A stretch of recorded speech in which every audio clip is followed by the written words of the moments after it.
Ruby's semblance in Volume 4 is way different than it ever was in Volume 1, Volume 2, or Volume 3. It's almost an entirely different semblance, even.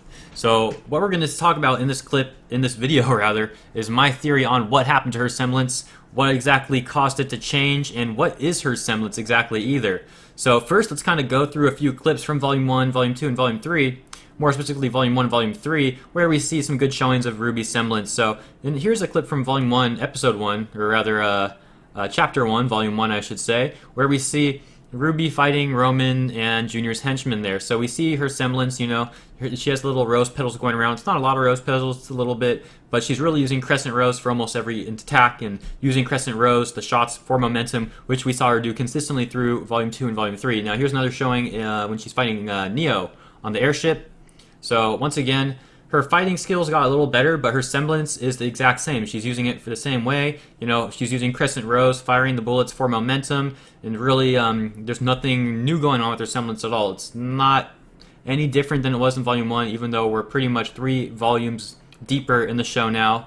Really, it changes in Volume 4. And what exactly happened that caused it to change? What exactly is her semblance now in Volume 4? Obviously, we all thought it was speed before, based on Pyrrha saying that Ruby's semblance is speed, and we didn't really see Ruby's semblance doing anything that was against that theory, that it was just speed.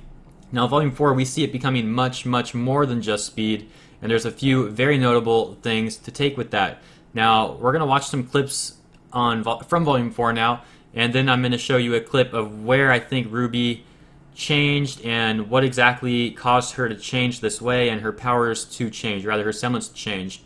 So here's a clip from the character short, and we can see Ruby dividing into 3 little rose petal orbs, or whatever you want to call it, and then shooting back. And she's not using Crescent Rose for any of this. It's purely her semblance. She doesn't even need Crescent Rose for momentum anymore. So it's like her semblance is an entirely different level now. Look at that. She's literally flying through the sky, bouncing all around the screen, dodging all the attacks easily, and once again, not even using Crescent Rose to fire shots. Now, at this point in the show, she didn't have any additional training from what we saw in Volume 3. She didn't have any additional training, but her semblance still managed to change so drastically. Her entire fighting style is different. Look at this. And most importantly, in the scene coming up, look at her cloak. Look at all the rose petals. Look at her cloak. Her cloak is about to take up the entire screen right here. So there's definitely something very, very strange going on there. Her cloak is a part of her semblance, a big part of her semblance. We don't know if her cloak is magical or enchanted or anything like that. I'm leaning towards the fact that it's not, but we really don't know for sure. Now, before I tell you what my theory is, let's watch this clip here. This is very important, and it's a very sad clip, unfortunately, but we do need to see it. So here's when Ruby was rushing over to stop Cinder from, rather to help Pyrrha fight Cinder. She doesn't make it in time. There we see Pyrrha's end, always a sad scene. Even more so for Ruby, who got there just a little too late.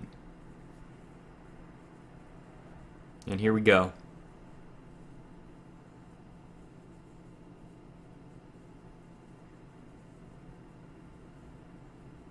So Ruby's Silver Eyes manifest. But I think there's more to it than that. I don't think it's just her Silver Eyes. I think her entire semblance evolved. It manifested, so to speak. After seeing Pyrrha's death, she was so torn up about it. The fact that she wasn't able to make it there in time, that her semblance changed, or at least it manifested, as I keep saying, meaning that her semblance, which may have been speed at one point, had potential to be much more than just speed. And after seeing Pyrrha's death in front of her own eyes, literally missing, not saving Pyrrha, but at least helping her, maybe they could have fought together, she got there just a few seconds too late, maybe even a split second too late.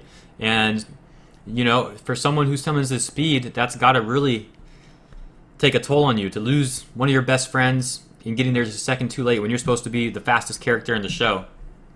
So I think Ruby definitely took that to heart. And as we've seen in Volume 4 now, if you've seen that, when she pulled Nora into her semblance, she brought Nora's speed up to her speed, and they attacked the Geist Grimm. So, in my opinion, her semblance evolved once she saw Pyrrha's death. Also, following in line with that was witnessing Penny's death, she got there a little bit too late as well, though Pyrrha is what really set it off. Penny, you know, we saw that she was rushing over to kind of tell everyone about Mercury not being hurt and that something's very wrong about this tournament. She got there just in time to see Penny die. Once again, she got there just in time to witness another one of her best friends die. This time it was Pyrrha right in front of her own eyes, and she was the only one that could have helped her, and she almost had a chance at helping Pyrrha, but got there just a few seconds too late. And then in Volume 4, Chapter 2, if you guys have seen that yet, the most up-to-date one, spoiler if you haven't, but there is a few scenes where Ruby is sleeping and she's having these nightmares that she's hearing Pyrrha's voice. And, you know, it ended up being Jean training and having Pyrrha's, a video of Pyrrha really going, and that's what she was hearing. But she was hearing also Pyrrha talking to Cinder. So, and that was not a clip in the video. The video was just of Pyrrha talking about Jean and giving him tips on training. It's like a recording she made in case she wasn't around and Jean wanted to train and hear her voice and, you know, train with her. But she was maybe busy doing huntress stuff or training herself or whatever it is. So she made that for him.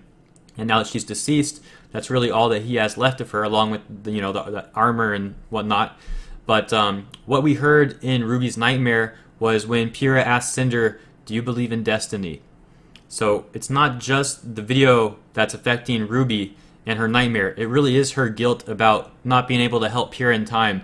And I think that's definitely a huge part of the way that we've seen Ruby's semblance evolve now.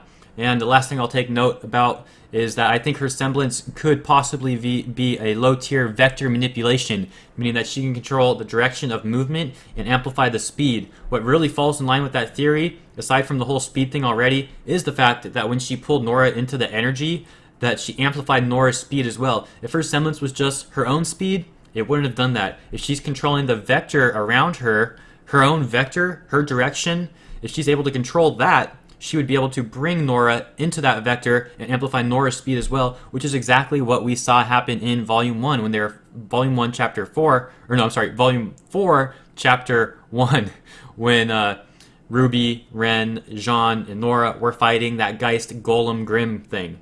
So that's my theory. I think it's a low-tier vector manipulation, and obviously that's speculation. There could be a lot more to it than that. Like I said earlier, her cloak could be playing a major part in her semblance, and maybe that has something to do with Summer Rose. We don't know where she got her cloak, but it could be from Summer, and maybe Summer has some sort of connection to that cloak. And obviously there's a connection between Ruby and Summer, so that could be another thing. But for now, based off all the info that I have, that's all I have to say about this. I hope you guys enjoyed this theory. I think it's pretty cool to see Ruby's semblance and her powers developing in this way, and it's really sad that it had to take such an unfortunate turn of events for it to manifest itself in the way that it is. But the character progression is awesome in Ruby. I'm looking very forward to watching the Chapter 3 of Volume 4 now, and I can't wait to make some more videos about that. I hope you guys enjoyed this. If you did, please like, please subscribe, and please stay tuned for more content like that, because I'd love to have you around. Have a good one, guys.